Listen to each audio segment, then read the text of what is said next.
हम तो मिठाइयां खाने के चक्कर में पड़े हुए हैं, धड़ाधड़ सवालात आ रहे हैं, मिठाई खा सकते नहीं खा सकते। तुम्हारे बाप की मौत हो और तुम्हारे बाप का दुश्मन मिठाई बांट रहा हो तो तुम पूछने के लिए आओगे कि शेख मिठाई आई है हलाल है कि हराम है?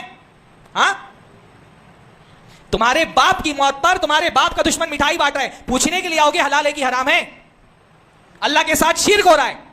अगर वो शिर्क सही है तो शिर्क की मुबारकबाद देना भी सही है, उसकी मिठाई खाना भी सही है। फिर क्या ख्याल है? अगर शिर्क सही है तब तो उस पर मिठाई खाना भी सही है, उसकी मुबारकबाद देना भी सही है। लेकिन अगर अल्लाह के साथ होने वाला शिर्क गलत है तो उस पर मुबारकबाद देना सही कैसे हो गया? उसकी खुशी में मिठाई खाना कैसे सही हो गया? कॉमन सेंस है किसी के पास? अल्लाह के रसूल सल्लल्लाहु अलैहि वसल्लम के जमाने में यहूद आशूरा का रोजा रखते थे कि नहीं रखते थे? क्यों रखते थे आशूरा का रोजा? क्योंकि हजरत मूसा को 10वीं मुहर्रम को फिरौन से फतेह मिली थी। फिरौन गर्काब हुआ था, हजरत मूसा फतेहयाब हुए थे और उस खुशी में क्या करते थे? यहूद आशूरा का रोजा रखते थे। अल्लाह के नबी ने कहा हजरत मूसा अलैहिस्सलाम हमारे भाई हैं और उनकी खुशी पर खुश होने का हक हमारा ज्यादा है, तो रोजा रखना शुरू किया।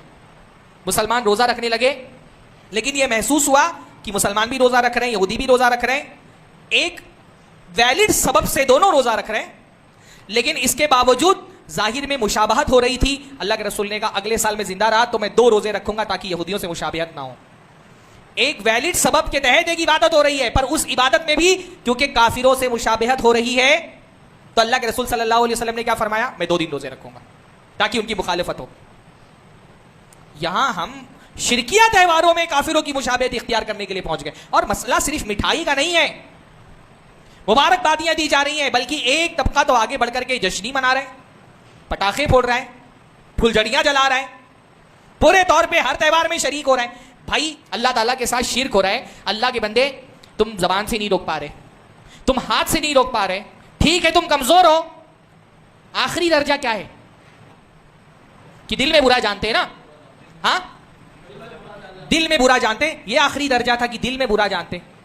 भाई हाथ तुम्हारे इख्तियार में नहीं है, तुम्हारे जिस्म पर लोगों की हुकूमत है, अपने जिस्म तुम्हारे इख्तियार में नहीं है, तुम्हारा दिल तो तुम्हारे इख्तियार में है ना, कि तुम्हारे दिल को किसी ने मजबूर करके रखा है कि तुम दिल में भी शिर्क को बुरा नहीं जान सकते, दिल में बुरा जान लेते। हाँ, लेकिन तुम तो मुबारकबादियां बांट रहे हो। जिस चीज को इंसान दिल में बुरा समझेगा उस पर मुबारकबादी देगा। किस चीज की मुबारकबाद दे रहे हैं आप भाई? अल्लाह के साथ शिर्क हो रहा है। शिर्क बरकत वाली चीज है।